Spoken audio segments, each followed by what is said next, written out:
Hello and welcome to HIMSS TV. I'm Jessica Hagen, Executive Editor of Moby Health News, and I am joined today by Shlomi Madar, CEO of Spotted Early. Shlomi, thank you so much for joining me. Thank you for having me on.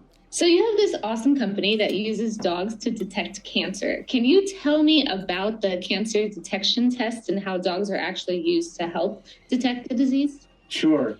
So first of all, it starts with the patient. We're trying to make it very easy, non-invasive, convenient for the user to take the test. So all you have to do from the user perspective is just breathe into a mask for 3 minutes, put it in a box, and send it to the lab. That's where the magic happens. So in the lab, we're using a combination between dogs, as you mentioned. They have an amazing sense of smell, and AI. So we have multiple sensors who are actually watching the dogs, every move of them, and they can actually analyze the dog's both physiological and behavioral signals to give us the best, most accurate answer to the test. And then how are the dogs actually trained? How can they do this? So we trust dogs with our lives, right? We see them at airports. They can sniff anything, explosive, drugs, missing persons. And we do the same with different medical conditions. In our case, we're talking about cancer. So we start with sniffer dogs. So it's not just we use any breed. There are specialized breeds to do that. We train them typically for a few months on a target scent. We have a horizontal pack that can sniff multiple cancers. We have a vertical pack that can focus on one cancer to the exclusion of others. And once they are qualified, then they can become operational. Typically, we have a pack of dogs. So we're talking about 3 to 4 dogs in a pack to cover for any cancer. Okay, and then what types of cancer can actually be detected? And how accurate is the test? Great question. So right now we have 4 cancers, the big 4. So lung, prostate, colorectal, and breast. In the future, we plan to add more cancers to the mix.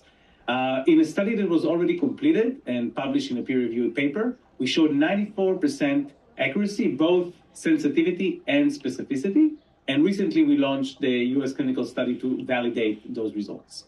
And does it matter which stage of cancer somebody is at? That's actually the million-dollar question. And the dogs and the AI, the combination, can actually detect cancer as early as stage 1. They're actually even faring slightly better on those early stages. And I think that's what makes this test very unique, because typically it's very hard to detect cancer at an early stages. There are only small signals that the tumor gives off. But because the dogs have such a sensitive sense of smell, they're able to pick it up at a very early stage. How is the sense of smell from the dog and the AI? Are they both necessary to detect the cancer? Are they equally as important as each other? Yeah, so that's a great question. So if we only use dogs alone, it's good, but it's not great. And the reason is you have to rely on a handler, so another person, another live person, to try to interpret the dog's either behavior or gesturing. What we did, because we introduced the sensors and the AI, we eliminated this extra layer. So it's just dog versus machine, and that's what makes it more accurate. So in the past, even if the dog meant something, but we didn't know how to read the gesture, now we're doing even better in understanding the dog. So my bet is that the dogs were always doing great. Now we can actually make sure that we know what they mean. Very interesting. Shlomi, thank you so much for joining me. I appreciate your time. Thank you. It's been great. Thank you so much. And to our HIMSS TV viewers, thank you for joining us as well.